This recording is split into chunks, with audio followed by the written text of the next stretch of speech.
Welcome to Let's Face the Facts, the rewatch podcast for the classic sitcom, The Facts of Life. Join us each week as we synopsize, analyze, criticize, and ultimately idolize the show. And now, here's your host of Let's Face the Facts, the wonderful David Almeida. Thank you, Matthew Arter. Welcome back. It's another week, another show. Thank you for downloading and pressing play. This week, it's a family show. It's just me and Matthew. Matthew's already on the Zoom call. And why do you say that with surprise in your voice? There's no surprise in my voice. Like Matthew's actually on time. Like it sounded like you said. This loser is actually finally here. I was trying to be playful, like he's already here, meaning I'm too lazy to record a separate bumper. We're just going to jump right on in here. So, all right, Matthew is already on the call.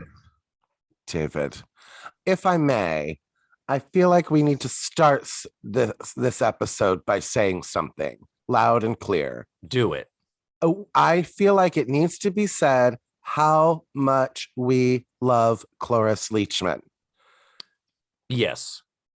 We understand she's new to the show. It's a big shakeup to have her on the show. We have no problem with how she's acting.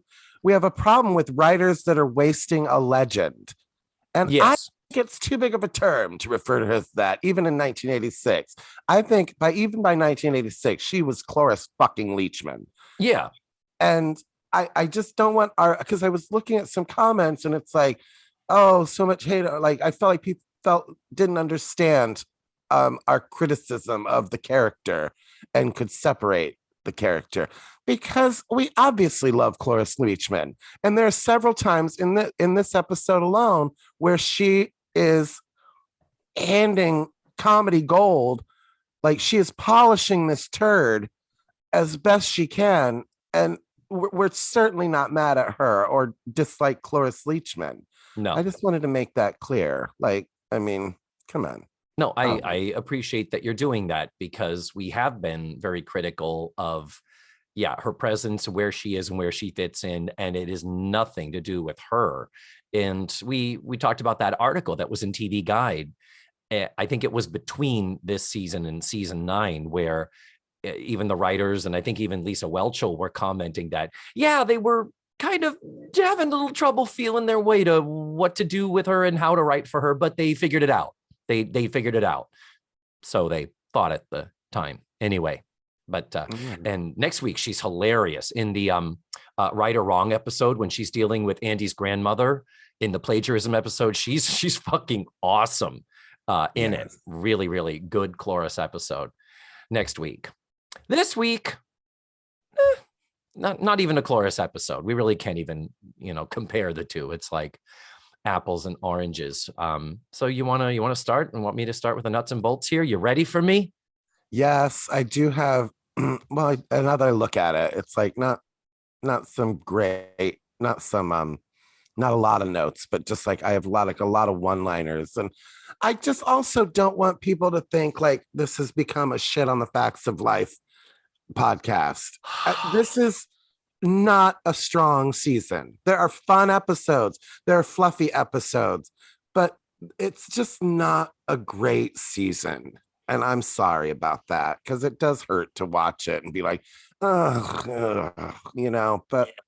And that's not what I ever wanted this podcast to be. I didn't. This was, go back to the Eastland years where I'm like, yes, and Blair and Joe are fighting and Natalie's horny. And it's like, Mrs. Garrett is having to play referee and be the shoulder for them to cry on while they work through all their teen angst. But even in the older episodes, when it's like, okay, and then Mrs. Garrett said she's a wonderful comedian. Like, even when we were shitting on it, it's just, I mean, there's a love for this show, but I mean, it's not like we want to sit here and shit all over it, but I guess, you know what? Somebody's got to. So it might as well be us. Well, I think I can safely say that, let the record show, Your Honor, that most of my critiques, 95% of my critiques, is writing, or critiques are writing and use bad of language English, which clearly I have no mastery of in the moment. But It's this and the show Bible thing. I'm just like, uh, you got, every show, even The Office, listening to the Office Ladies podcast, they do mention there are inconsistencies. There's little things they do miss. Of course, that can absolutely happen. But the infractions, the amount of stuff they are just getting wrong and contradicting, it's beyond to me. It's not little things, it's big things like the positioning of the attic, the livability of the attic, the existence of the attic after the house fucking burned down. uh, Well, and like even for me, like next week when Natalie's trying to sell that story, and she's like, "This story has been gnawing at me for years." Has it? yes. I mean, not one mention of it. Like that line shouldn't even be there. Come up with a different line. It hasn't been gnawing at you for years. It would have been even funnier if she said, "This has been gnawing at me for 3 months," or something. Anyway, Yeah, that's not this episode. That's for next week with the gorgeous and talented Michael Knight. Yes. That show we've actually already recorded, not unlike this season of The Facts of Life. We are recording and releasing our shows in different orders. And it's fucking with my head a little bit. You and me both. There's some notes I've got to take out because I'm like, wait, where's the piano? And I'm like, oh, wait, never mind. Okay. Yeah, the piano's not here. It's not here yet. Yeah. So let's get talking here, my darling. Season 8, episode 10. Where's Poppa, which had an original air date of December 6th of 1986. So the title comes from, and we've kind of been lax about this. And when I say we, I mean I usually mean to do a little bit more with the titles, but we always have so much more to talk about within the body of the show. But so many of the titles are either ripped off titles from other things or wordplay on existing titles. And in this case, Where's Poppa is a 1970 American black comedy film based on the 1970 novel by Robert Klein. The film stars George Siegel, Ruth Gordon, Ron Liebman, and Trish Van Devere. The plot revolves around the troubled relationship between a lawyer and his senile mother, who keeps interfering with his love life. Film was directed by Carl Reiner, whose son Rob Reiner has a role in an early performance. And Robert Klein, who wrote the novel, also wrote the screenplay. So this is not a comedy that I am aware of that has lived on, that I recall ever seeing in rotation on TV or anything. Have you ever heard of this? No, but apparently they remade it on TV in 1979 with Elsa Lancaster. Wow, only 9 years later? Mm-hmm. Huh. It says TV movie, but that's also what they called Beans of Boston. Maybe they were trying to turn it into a sitcom, and it only got that's possible. Very possible. It's one of those that says, if you know something about this title, be the first to add a plot. Yeah. But all the characters have the same name from the movie. So that's a star-studded cast in that movie. Ruth Gordon. And George Siegel, I mean, they're at the top of their games. It was nominated for a Writers Guild of America award in 1971, Best Comedy Adapted from Another Medium. And here you go. I'm on the Wikipedia page. It's where all of this is coming from, by the way. Oh, I was on IMDb. People, don't forget, send money to Wikipedia. If you ever use it, send them some money, for crying out loud. In 1979, a half-hour television pilot was aired on ABC for a proposed series titled Where's Poppa, starring Stephen Keats, Elsa Lanchester, and Alan Miller. The series wasn't picked up. That's all it says. So I was right. It says TV movie. You were absolutely right. Yeah. IMDb, but it was just a pilot, just like Beans of Boston. Mm-hmm. You are totes right. Spot on. So that's where this title comes from. Now, as far as the writers of this episode, Matthew, this episode is listed with 4 writers. Lord. 4 people worked on this episode. 4 credited, not a, of course it goes through the writer's room and people add and fuck with the script as it goes when it gets turned over to committee. But there are 4 credited writers of this, which is kind of baffling. and writers, not story by, teleplay by. So the first of them is Mickey Raton, Raton. This is, I'm assuming it's a woman, a female, Mickey with an I. This is the only Facts of Life episode written by this person. And I'll again assume she has only 5 IMDb credits. This show, a 1988 movie or series called Women in Prison. I think it was an episode of a series. And then 3 episodes of a sitcom called My Wildest Dreams in 1995. Which was a show that only lasted 6 episodes about a working mom having aspirations of becoming a rock star. That's it. Nothing else from Mickey Raton. Next on the list of writers is Irma Kalish. This is her first of 5 episodes that she will write for the show. She's also an executive producer for the series, starting this season, and will stay with them until the end of the series. Previously, she had written for Gidget, F Troop, Family Affair, My 3 Sons, Maude, All in the Family. She had been a writer and an executive producer for Good Times, Too Close for Comfort, Oh Madeline. And in the future, she would write and executive produce episodes of 227 and Valerie. She died this past September at age 96. COVID. Yeah, cut down in the prime of her life. God damn you, COVID. And then the other 2 writers are Phil Doran and Douglas Arango. We've already had them mentioned on the show before. They wrote The Little Chill was the first episode that they co-wrote, and their IMDb pages are pretty much identical. So they are clearly writing partners. They are also producers this season, and next season will be promoted to supervising producers. Wow. Yeah. Their writing talent has clearly gotten them up the ranks at the Facts of Life factory. Jesus. What's that? You have to be promoted to the highest level of your own incompetence. What's the Dilbert law of that thing? But anyhow, this show was directed by John Boab. Hallelujah. Don't have to do any research on a director. We love John. Tried and true, though there is a moment coming up in this episode where I have a little bit of an issue. Your love for John Boab is one-sided on this podcast, because I find him, I take a lot of issues with some of his directorial choices. You actually have. And you've mentioned that before. I only love him just because it means less work for me. When I start to do my notes and I see 4 writers, immediately I'm like, fuck, I have to go digging. And as we've seen in the past, I will miss huge, big things when I'm researching the actors and all that. And it's just one of those like, okay, I did not sign up for this fucking book report about actors. I just wanted to talk about the episode, but yet I still do it, and I still make myself do it, and I'm clearly not well. Some people call that a cry for help. Yes, which is what the next podcast is going to be called once we finish the Facts of Life. It's not going to be TV Talkaholics. It's going to be a cry for help, or TV Talkaholics : in need of an intervention, or something like that. Oh, that sounds like a porno.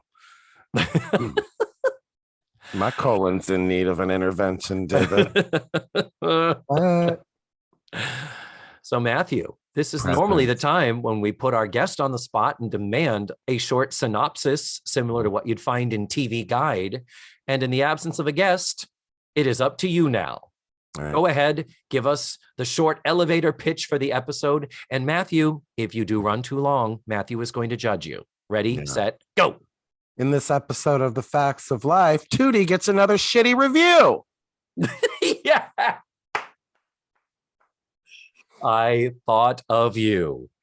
Oh my God, did I think of you when that came about? I was like, oh my God, another one.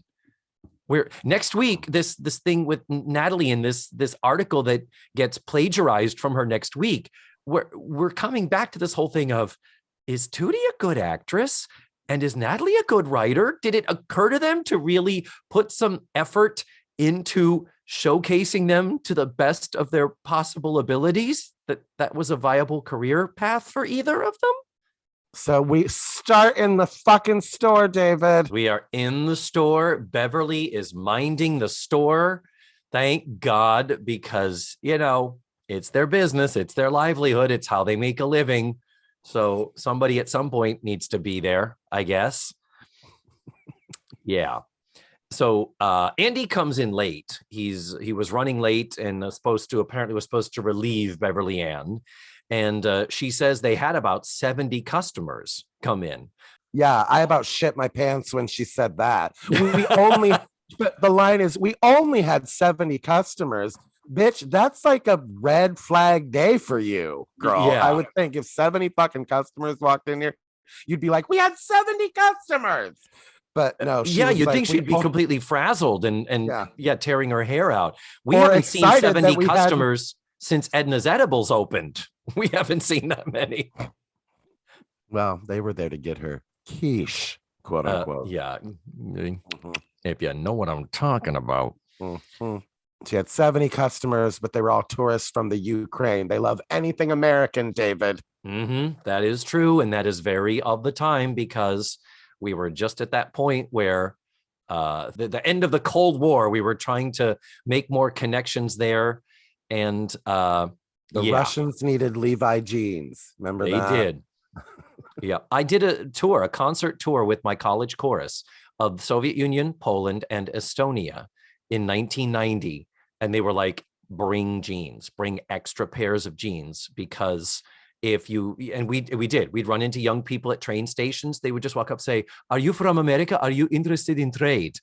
Meaning, do I have anything that you might want that you could trade me, because we want American jeans? Like, they were so obsessed with American culture. And it's absolutely true. Hot European Eastern man wanted your jeans. I would have shown up with 18 suitcases and been like, what do you got to trade, Johan?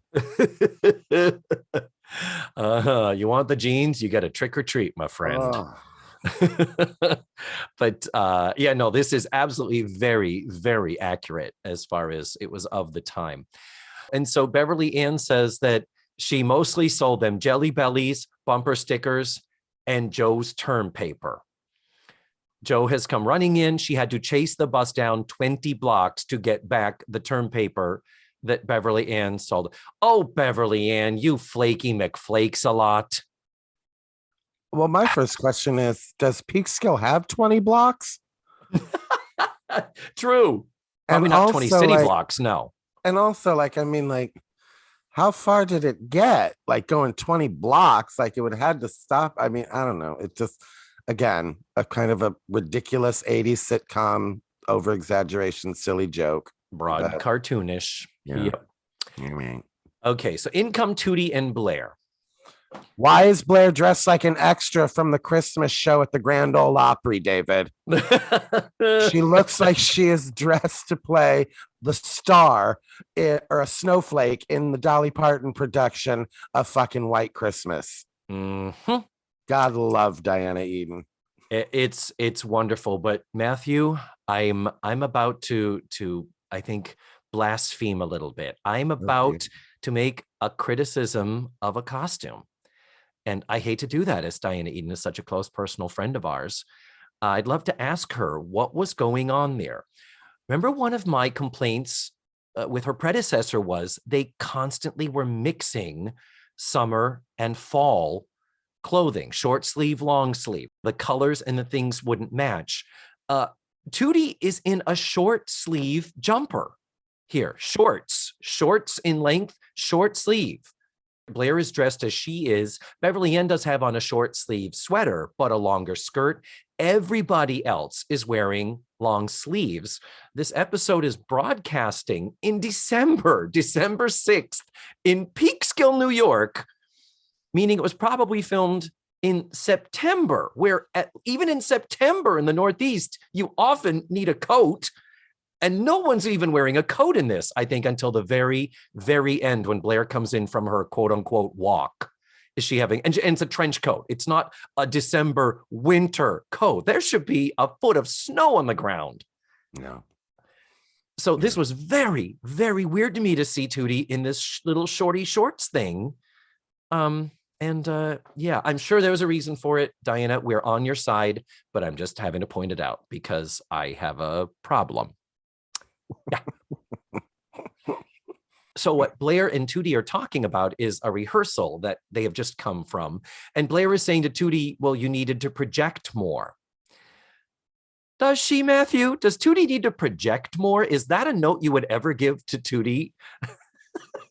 I feel like I feel like it's like when you go to see a terrible show and people are like, what did you think? And you're like, the set was good. Mm-hmm. It's like she had to find something to like, I mean, I can't, okay, yeah. You need to project more. How about that? Yeah. Like, I don't know. Not really No, a but problem no. for Tootie or for Kim Fields. Yeah. But what they are doing here is that Tootie pushes back saying, you know, Blair, just because your father is donating a theater to the college doesn't mean you get to have a say in artistically what's going on. And Blair's like, of course it does. So Beverly Ann says, oh, Blair's dad, he called earlier and he was so charming. She's about to flood her basement, I think. Beverly Ann talking about David Warner. She's like, but then she says it took him almost the entire phone call to realize I wasn't Edna. He thought he was talking to Mrs. Garrett. And a great delivery as she walks off going, ah. Just that last like, Mm-hmm. she walked off, gets one more laugh. Fucking, she's brilliant. Genius. Oh, yes. So then in comes Natalie with a dozen roses for Blair. And she's thinking, oh, it must be from somebody to do with the college because they're so happy about this theater donation thing. And instead, they're actually from the dad. They're from David saying, urgent problem, must cancel, be a good Warner and take my place. Blair shrugs, says, well, she's used to it. When there's a job to be done, a Warner does the job. You notice I didn't quite get out the B at the end of the word job. The weirdest of weird, abrupt dissolves happens and gets us to the next scene, which is in the dining room the next morning. Did you notice that? Yes. And I went back and I even watched the Daily Motion version after I watched it on the DVDs just to see if it was the same way, and it was exactly the same way. And that I have most awkward edit ever. And all I can think of because of what comes up later is they had to have cut out somewhere Natalie mentioning that she was going to go for an interview at the paper, because she comes in later on and Beverly Ann goes, did you get the job? And I'm like, what job? Yeah, exactly. There's literally no mention of. I watched the episode 3 fucking times trying to find like where did they mention that she was going for an interview. But yeah, so I did the same thing looking through the transcript at the Subs Like Scripts because that's a transcript of the DVD. And clearly this was the broadcast version. The full version was running long and they didn't want to cut something else out. Even though for the syndicated version, they did manage to make little trims and snips and nips and tucks here and there that are perfectly fine. But yeah, this was clearly we've got to cut something or we can't turn it into the network to be shown. So yeah, very abrupt. There was another one in an earlier season. I want to say it was at the Eastland School, and Blair like raised her glass, said, let's toast. Was it the teacher going on for the next job when Joe was making friends with that lesbianic teacher, and we found out go on to another job. She died, David. Well, no. She said she was leaving. Oh, and the girls made the assumption that she was leaving it for a better paying job, when in fact she had the cancer. Mm-hmm. So I feel like there was a scene where Blair said, well, let's make a toast. And it just went to the next thing. Like it was mid-sentence. I think this is the second weirdest. And clearly it doesn't happen often where they are just so fucking hard pressed to get the damn thing in on time and at the required length. So yeah, we are here in the dining room. First thing I noticed, what is that bench doing there? Why is the bench there? We have had the piano for the last 5 episodes ever since Tootie went on her Broadway audition, where Beverly Ann was helping her practice and all that. It's like, why have we had 5 weeks of piano? And I bid a very fond adieu to that ugly ass big gray bench. And now it's back. What the shit? Yeah. It's like a nightmare haunting you, your hatred of giant benches. I think a giant bench killed my dad in another life or something. I don't know. But yeah, I did look though, and I'll be talking about this next week too. But yes, this episode 10 and episode 11 were actually filmed prior to what we know as episode 5 Off-Broadway Baby. So next week, we will be bringing in the piano for the first time, even though we have seen it the last 5 weeks and now it's miraculously gone. It's very, very, very weird. Anyway, Blair and Natalie are at the breakfast table. Natalie's hair is in rollers. We can, reverse engineer that her hair is in rollers because she wants to look good for the interview that we don't know she's going on. But not the type of rollers that are going to give her the perm that she ends up with, which is interesting to me. But, yeah. Okay. It's very weird. Joe and Tootie are running late. So they're just running down the stairs and dashing out. And while they're on their way grabbing their stuff, and when I say stuff, there is not a coat involved in any of their stuff. Blair grabs the morning paper, and as she opens it up, we see the headline, David Warner indicted, with the photograph. Biggest headline in peak skill. I mean, I know. David Warner has been indicted. She who pays for the paper gets the paper. It's like the headline runs from edge to edge in big black letters, like an 8x10 headshot of Nicholas Coster. It's like, wow, this is big. I mean, okay, maybe because he's donating the theater to this local college. I mean, we've seen a slow day here with the Orlando Sentinel where I've been surprised by how big a seemingly little headline has turned out. But I'm with you. It was like, wow. That was my only justification, was maybe because it happened right on the day that they're going to dedicate this this theater in his name in this town. But even still, I just, I don't, anyway. So that bothered me. It's like, I can see it maybe being on a headline in like New York, since he's so important in New York or something. But like, I was like, in peak skill, like, I just can't imagine that being the big news in peak skill. I agree. Yes. I don't work at the Peak Skill Press, and we'll find out later. Neither does Natalie. So Blair, when she realizes the headline is there, the others see it first. There's kind of a bit of, like they all can see it, but Blair can't. And she's like, what? So then when she looks at it, Blair kind of freezes. She does that thing that no human has ever done in their entire life, where they are just struck, unable to speak, unable to respond to the people talking to their face. And this is where I have a directorial issue.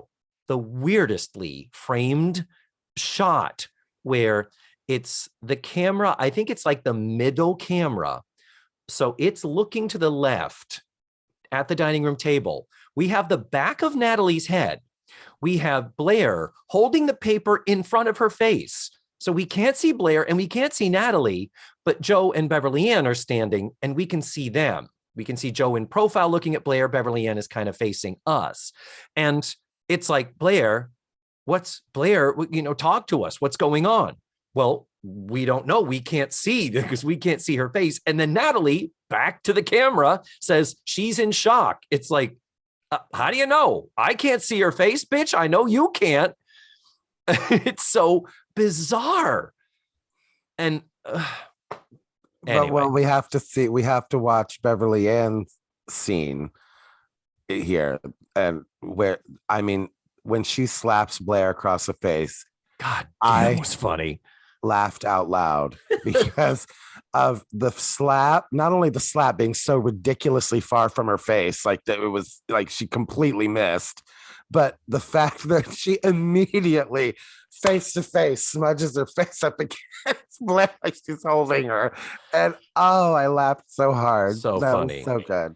I had to look at it twice. I'm like, do they think that we think she slapped Blair across the face, or did she just slap the paper out of her hand to startle her? I don't know, but yeah, but the immediate clutch of I'm sorry, I'm so sorry is so, God, just Cloris crushes it. So what the article says is that he's accused of insider trading. And God bless, I don't know if the show knew that that's actually a thing. I would have thought that they would have come up with something made up or preposterous, but we know since then that that's what Martha Stewart went to prison for, was insider trading stocks with knowing something about the company that the public doesn't. That's against the law, kids. So Blair says, my father would never do anything like that. Like, she's pretty sure his name will be cleared, and says, and clearly with this, he's not here for the theater dedication because it's to protect me, her, Blair. So she's going to be giving the speech in his place. And she quickly runs out and says, if anybody calls, I'll be at my father's place in the city. So she's running down to New York. You've missed two very important things. First of all, one important thing, Beverly Ann reading the article out loud was a masterclass in comedy. When she goes, oh my God, what? It's supposed to rain today. Oh, yeah. Just such a throwaway line that she milks for every fucking syllable of it. Yes. But then she said, I bet Geraldo Rivera is behind this. Yeah, I forgot that. Yes. Which, I don't know if you know, this was in December of 86. It was in April 21st, 1986. The Mystery of Al Capone's Vault was aired. So Geraldo was still big news for making like no news, you know what, like making up stories and stuff. Like, he lost his job with ABC because of that. But the Mystery of Al Capone's Vault, 30 million people watched that. And they opened it and it was fucking empty. It was nothing. Yeah. Yeah, I think I do remember my parents watching it, and I think I even watched it for a bit, but it was like, a 2-hour special. Yeah. And it's like, how do you milk 2 hours with, okay, we're going to get a crowbar, pry, and let's look inside. Like the amount of padding that was there, all the buildup, and it's like, get on with it, for fuck's sake. Yeah. I remember just being kind of bored by it. And then to discover it was like, and there was nothing there. It was just all of this smoke and mirrors and pomp and circumstance, sound and fury signifying nothing.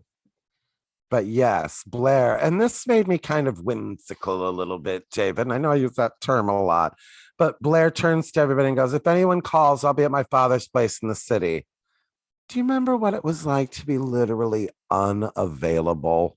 Like, she's going to go, and there's going to be any way to get in touch with her for the next, 2 hours while she's, honestly, that's the first thing that came into my head. If anybody calls, I'll be at my father's place in the city. It's like, oh, they're going to have to like work to get in contact with her. Yeah, I remember that. And then it's going to be, of course, the number. If anyone important calls, give them the phone number. The idea of, here's another random phone number where you're calling a stranger saying, hi, I'm looking for Blair Warner. Is she there? And, it is bizarre. Is this before Blair walks out that her and Tootie are once again uncomfortably close to each other? I think so. And matter of fact, I said Joe was standing at the table. I think it was Tootie actually who was standing at the table in that weird, clumpy, awkward shot. Yeah. And this is where she says to him, she goes, I used to be afraid of the boogeyman. And my daddy used to say, Angel, honey, we own the boogeyman. And I was just like, Jesus, why are they their elbows were touching. She was standing so close to them. And I will say it again, David, I love you. But if I were telling a story and I turned to my right and you were that close, I'd be like, what the fuck are you doing? Like, And that's not because of pandemic, 2 years of 6 feet apart. Like, just, it's like you're right. It's weird. It's the whole thing of, the Golden Girls, all three of them sitting on the same fucking couch. sit on the couch facing the same direction in that fucking huge house, and all three of them are on the couch. and that tiny couch. It's not a big couch either. I wouldn't sit on the couch if my mother were on the couch. I would be like, well, where's the chair? Yeah. I don't know. But anyway, so I just was like, oh, thanks, John Bob. We couldn't have pulled that camera back a little bit to put maybe 6 inches. They look like they're about to make out, for God's sake. Jesus. So that's my complaint about the directorial choices in that scene. Okay. Next scene, we're still in the living room. Tootie is on the phone and she's talking to someone about the play she's appearing in and trying to learn to juggle. And then we see her attempt to learn to juggle. And of course, she mixes it up. She screws it up and drops apples and stuff. And whoa. And this is something she's expected to do in the play that is happening that night. Well, we have established, David, that Tootie, after her Broadway audition, obviously learned how to be better prepared for things. And she's obviously putting the footwork in or fucking not. Yeah. So, Wow. But that's a sort of a separate little subplot of her trying to learn to juggle for this role that she's performing. Joe comes in, says that there's gossip around the school. It's, about Blair's dad. It's running rampant. I can't tell you, Matthew, how many times when I was at college, when a donor for the college had a potential stock trading scandal, I'm telling you, it spread like wildfire. Well, was it the front page of the local newspaper? The University of Massachusetts Collegian? I don't know. I don't remember. See, I would have accepted that if it was the Langley Journal or whatever the Langlian. Yes, if it had been the Langlian. Yes. I would have accepted that. But the fact that it was the Peekskill Press, it was their front page. I was like, okay, somebody's got to be having like a hot dog sale or something in Peekskill that would get more attention than that, but okay. And this is where Natalie comes in and we have did you get the job? And she's like, no, I didn't. It was at the Peekskill Press and they wanted her to write an article about Blair's dad. And they were all excited that she actually knew Blair and figured she'd be able to get some type of insider scoop on the story. And she dead refused. And that's how faithful a friend Natalie is. But for all the shit you give her for being unethical and all the shit we've given her in the past for making ethically challenged choices, I thought, well, good for her. I want to see what David has to say about that. Good for her, Natalie. Well, the next tag is she says, I wouldn't do that. And they were like, oh, good. And she says, especially at the price they offered. Yes, you were waiting for that. That's what you were waiting for. Oh, good old Natalie. She can be bought. Yeah, exactly. That's definitely not a subliminal statement about her Jewishness. No, I'm sure that's not on anybody's mind in that writer's room. Oh, yeah. So then Blair comes in. She saw her dad. He looks terrible. And so Joe and she have a nice little interesting moment where she says, but he should be okay. He's got good lawyers. And Joe says, wish my dad had a good lawyer. And she also, I saw my dad and then I bought him a tie after I saw him and brought it here. Yeah, like on the way home after seeing him, I was so upset. I needed to go shopping to make me feel better to buy something for him. Wouldn't it have been funnier if she had walked in with 87 bags from like Neiman Marcus or whatever and been like, oh, I thought you went to see your dad. I did. This is just to make me feel better. Yeah. Or something. But I just was like, I bought him a tie. Well, because I know whenever I go to somebody's house, whenever I leave, I think, I'm going to get them a present and take it home with me. And maybe the next time I see them, I will hand it to them. But that was just weird to me that she bought him a tie after she saw him and didn't take it to him, whatever.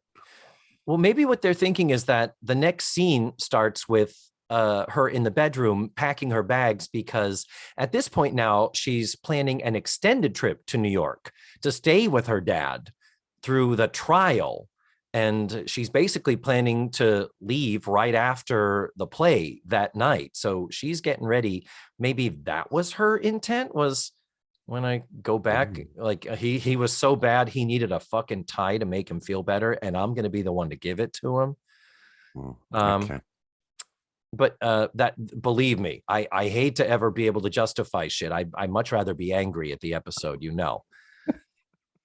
But she is nice and supportive of Tootie. I don't want to miss her opening night. It's really nice. Blair does mention she's prepared basically to withdraw from school if necessary, if this trial drags on.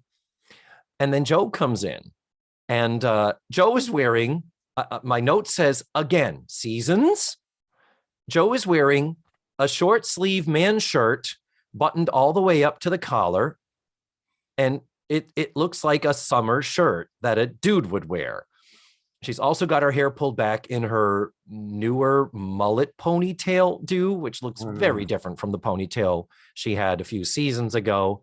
It's not the most flattering of hairstyles. And again, everyone else, including Tootie, they all have come basically to sort of this, autumn, possibly winter wear with longer sleeves and longer skirts. But now Joe is in a short sleeve shirt. And it's like, what is happening? Joe has that gigantic overcoat bathrobe-y thing that we've had her in so many times to have her in layers. Diana, I'm so sorry that I'm questioning you, but I'm questioning you. And still, I know it's TV, but still just ridiculously formal for sitting around the house. Mm-hmm. Just ridiculously formal, especially for a motorcycle riding tomboy like her to be sitting in a silk or rayon suit. And it does look like a kind of rayon-y shirt. I'm just gonna say it. Natalie is in a sweater, a knit sweater. Tootie is wearing a sweater and skirt set that match with a beret. We know how much Matthew loves it when Tootie wears hats inside. And the scarf over her shoulder, that thing that makes a 20-year-old look like she's 45. So I get it. They're getting ready to go to the theater at this point, right? So maybe we can justify it that way, that she's getting ready to go to the theater. But she is performing. Why would I guess it's what you wear after for the after party or whatever. But I don't get dressed up. I don't put on a suit before I go to the theater to perform. You go in your grungies because you're going to be changing into something else. But no, you're probably right. You are right. So Joe comes in with the unwelcome news that, one, they've canceled the opening ceremonies. So she won't need to give the speech. They basically don't want it. They're just going to do the play and kind of pretend like the other shit isn't going on. And number two, worst of all, her dad has pleaded guilty in exchange for a suspended sentence. Blair is shocked. Who called her to tell her all of this about the theater and the dad's guilty verdict? Yeah, the same person that made Joe tell Natalie she was fired from being the editor of the Eastland School paper. When it's like, yeah, why is Joe the messenger here? But did she say? She didn't say who. She just said they've canceled. But so he's what the good thing is later in the scene, when Blair finally talks to her dad, she says, you're pleading guilty. Why didn't you tell me that? Like, at least she asks him, because it is weird. It's like, why is Blair finding out on the street? Why wouldn't he have said to her, okay, here's what I'm planning to do? But anyway, Blair is shocked. The whole room falls silent, and we fade to black and go to commercial with this shocking news that Blair's dad is pleading guilty. So then at the beginning of Act 2 of this episode, we have a little bit that's cut from syndication. It's in the dining room, and they say that Blair has been locked in her room for over an hour. And they're like, what do we do? We need to get going to the theater. Tootie's performing, but they don't know if they're comfortable leaving her there alone. And then Blair does come down the stairs, and that's where we start in the syndicated version. And she says, "No, guys, go. Don't stay here on my account. I'm fine."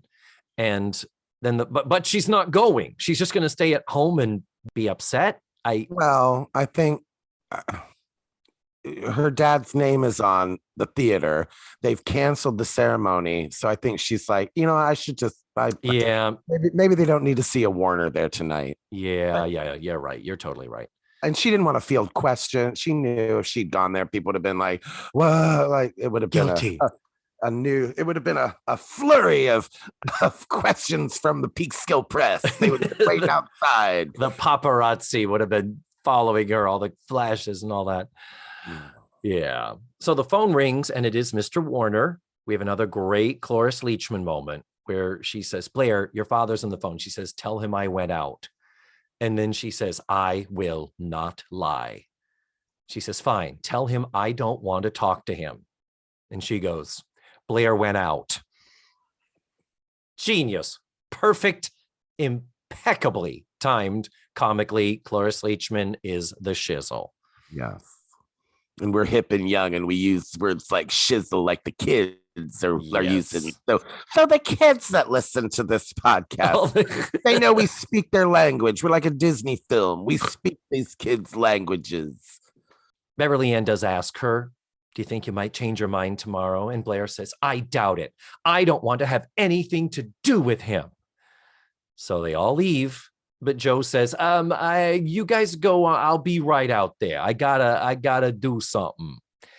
And then this next scene, God, I love this next scene where we get a moment alone with Blair and Joe. I can't wait to hear the David Almeida interpretation of this scene. Go ahead. Well, the scene, and we've done this before, where they did this to Mrs. Garrett. "Mrs. Garrett, we know what you're going to tell us. You're going to tell us A, B, C, D, E." And she says, "Oh, good. It's good to know I'm rubbing off on you." Well, in this, Blair does this to Joe. "Joe, I know what you're going to tell me. He's still my father, and he needs me now." And Joe's like, "Okay." And she adds, "And he has enough people judging him without adding me to the list." "Yep, that's true. And I need to grow up and stop acting like a pampered brat." And Joe's like, "Yep, you're going strong here, girl. Yeah, A plus." And then she does turn to Joe and say, "Yeah, well, don't forget, when your father went to jail, you didn't even want to visit him." And Joe says, "I was a kid, Blair. You're an adult." And I mean, bam, that was a gut punch. And she's right. And then this beautiful, tender moment where Blair says, "How did you get over it?" And Joe says, "Who says I got over it?" Oh, magnificent. And the tail end of it is, as Joe leaves, she does say, "Oh, and by the way, the one thing that you didn't get that I was going to say, if you were in trouble, do you think your dad would turn his back on you?" And then out she goes. I mean, what did you think? Do you agree with me, or I mean, okay, yep, sure. Yep. I didn't feel that emotionally connected to that scene. Oh, wow. So I mean, I guess maybe, sure, okay, yep. I wasn't mad at it. I didn't think, "Oh, that's a terrible scene." I thought, "Oh, when are they gonna kiss?" I was waiting. Yeah. Well, I mean, to give them the girlfriends, the best friends who won't admit they're best friends kind of a thing. It's just we haven't had a good Blair and Joe bonding moment since "So where have you been? None of your business." Yeah. Selling her motorcycle. I mean, this was really a beautiful thing to add to the file of their friendship. Yeah. So then the next scene is at the store. Beverly Ann is minding the store. Tootie is nervous because she's waiting for the review in the paper. You know how important those reviews in the local papers of your college productions, how those can make or break your self-esteem. Okay. Yep. Again, is this going in the Peekskill press? Does the local city newspaper review college productions of stuff, or would that be a Langlian kind of thing? Because again, she could have been like, oh, the whole paper's full of stuff about David Warner. Where's my play? Where's my review? If it was the Langley, but like, I've never read a review of a UCF college production of anything in the Orlando Sentinel. I don't think, but I think I have. And I the just- Odd Rollins play, not everything in their season, but I think occasionally they have done. all right. So the paper does arrive, and it's one of those, I can't read it, you read it. And as Beverly Ann reads the review out loud, she says, last night's performance of Make Mine Macaroni. That's the name of the play Tootie was in, was called Make Mine Macaroni. Really? Why didn't they just say Booger the musical? Like, why why do a weird, absurdist, goofy ass title if we're trying to take Tootie seriously? If she is taking herself so fucking seriously as an actress, anyway.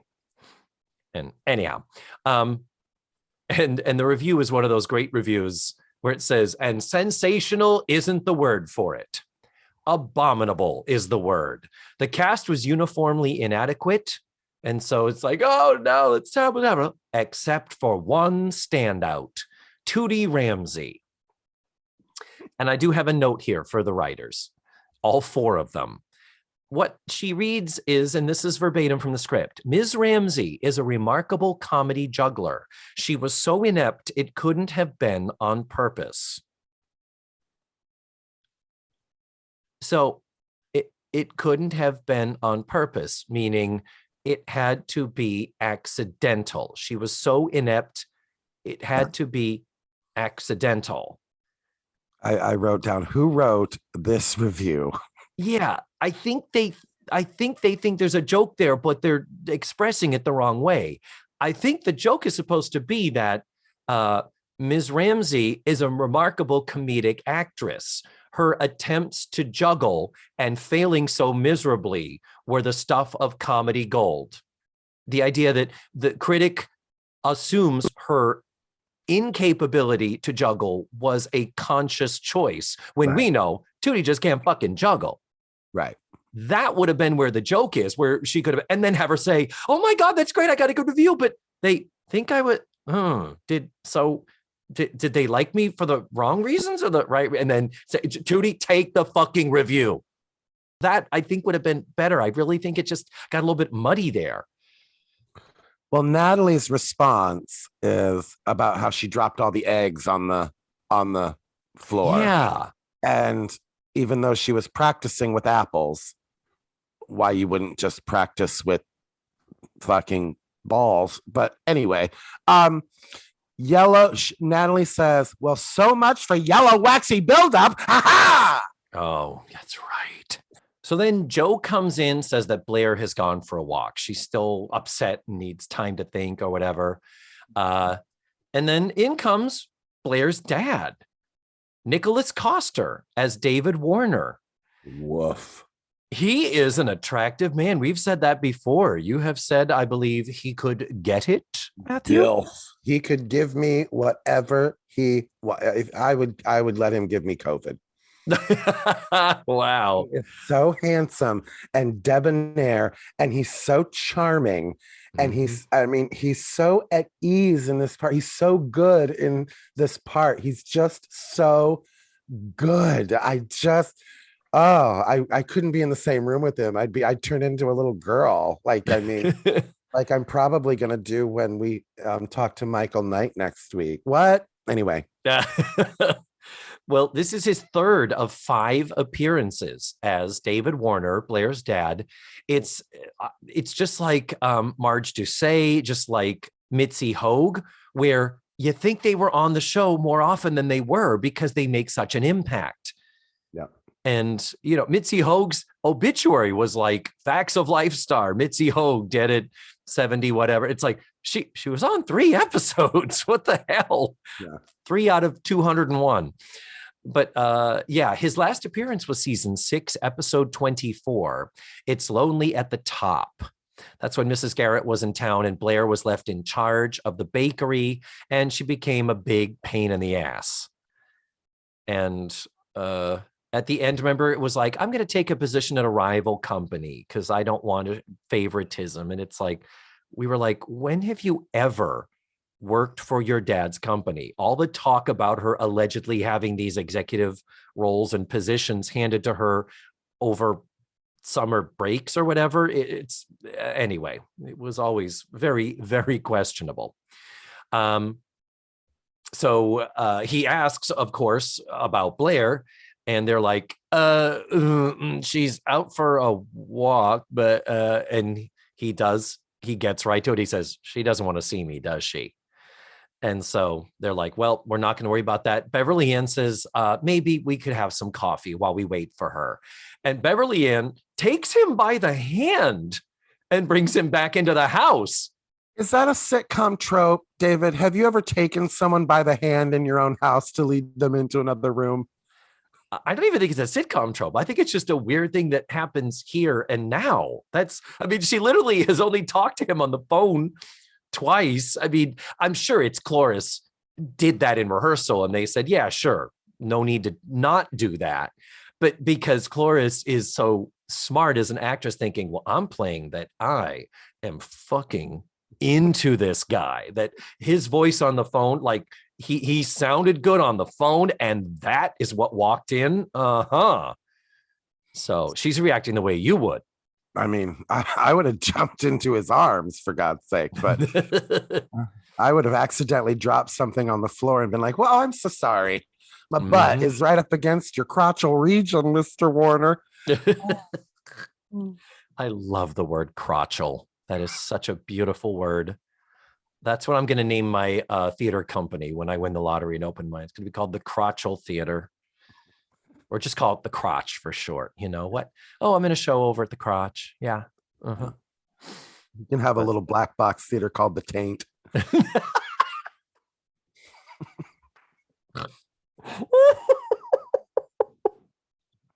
Oh no, I'm just doing a cabaret. It's not in the crotchal, it's in the taint. It's not in the crotch, it's in the taint. Offensive. I do love their little talk though while they're having coffee, like Beverly Ann. And again, it's like you just get to watch two pros. And I don't think we appreciate that enough when you see two pros like this, just having a very perfectly lovely scene between Beverly Ann and my husband. So and it doesn't really do much. It's just kind of there. But it's, her saying, I haven't been here long. I don't have any children. I like to pretend these girls are my daughters. Maybe it's not my place, but I think at this point, the next move is Blair's.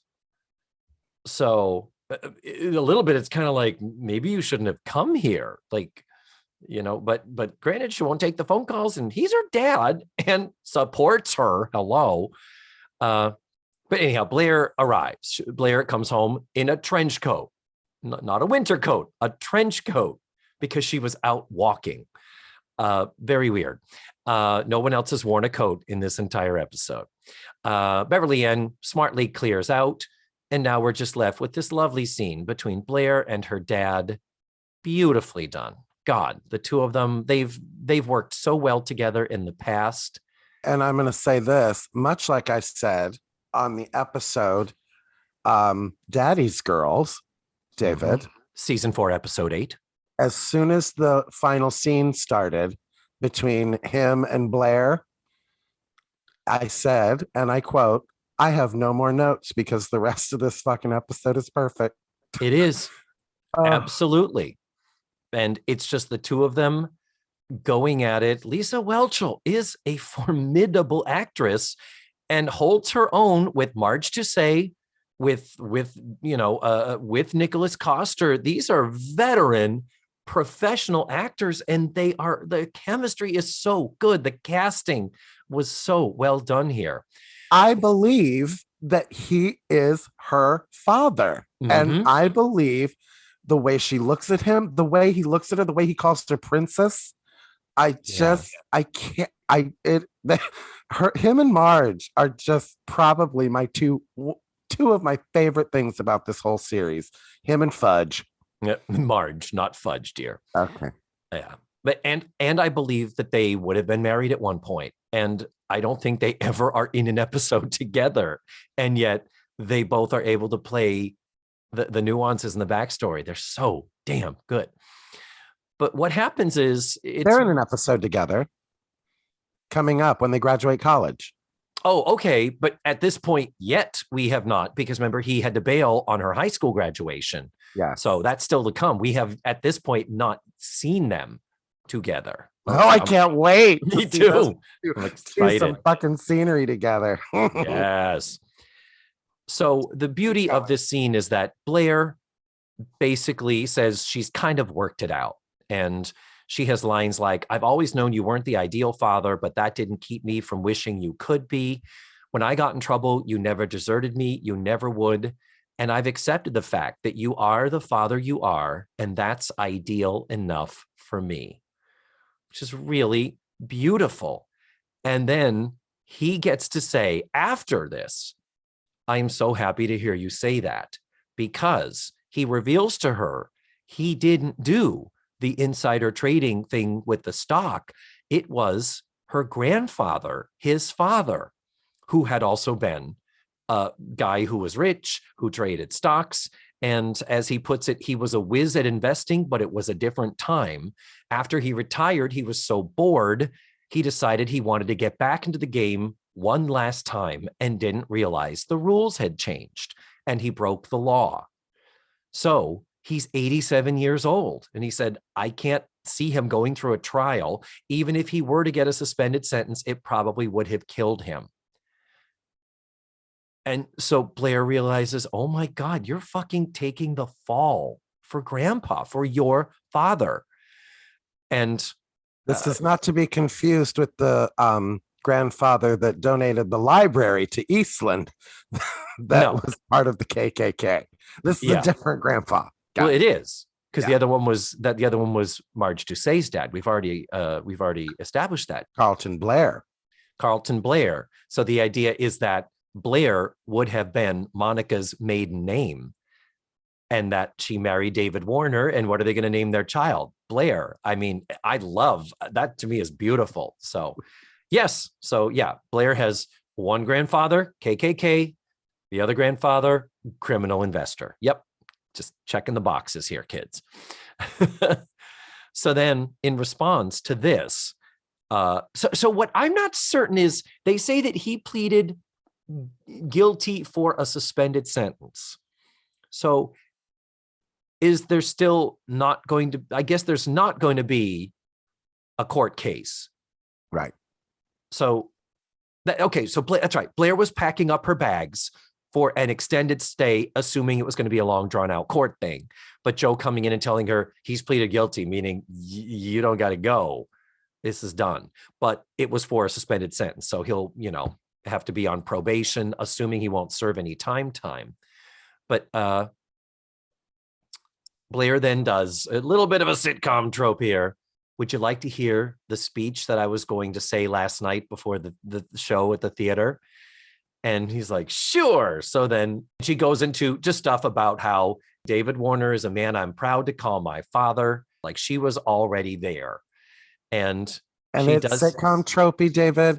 It's sitcom tropey, David. But he looks at her like she is the most important thing in his life.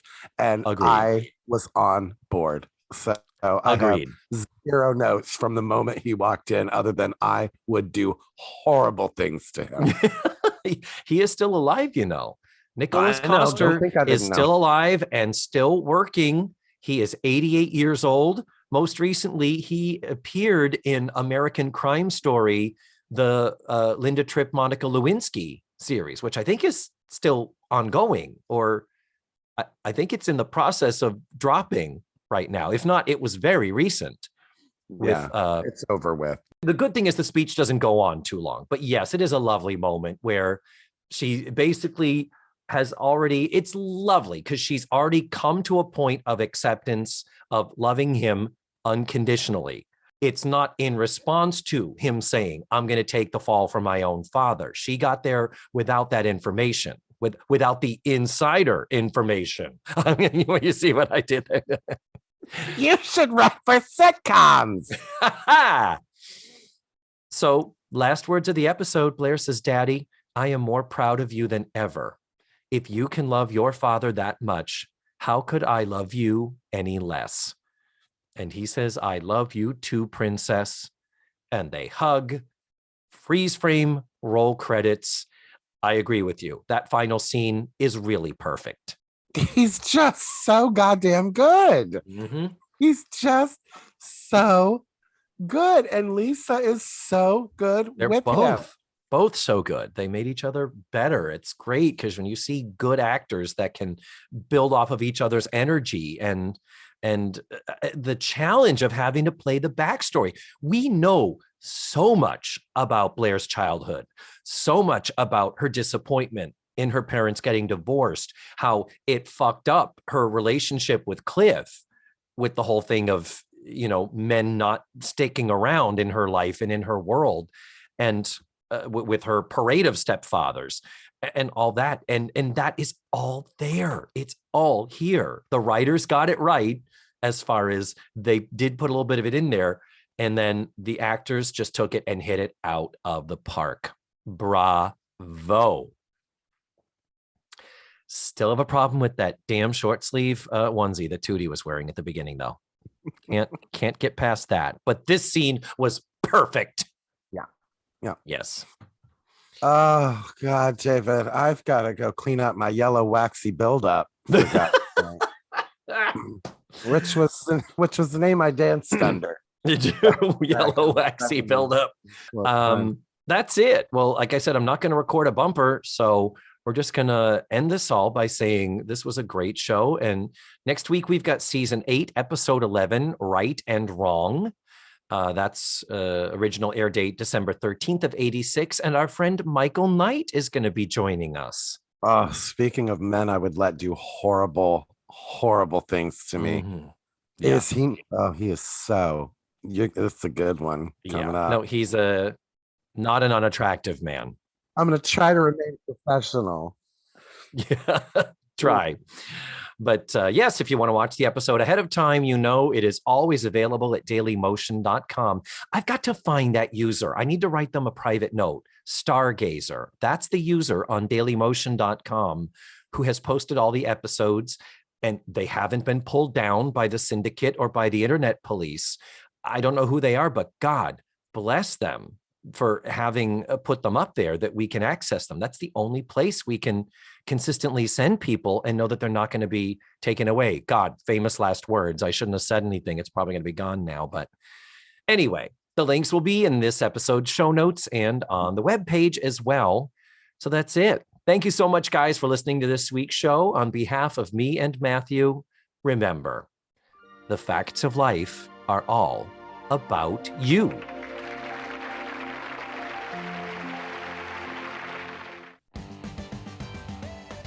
Let's Face the Facts was created, produced, written, hosted, and edited by the wonderful David Almeida.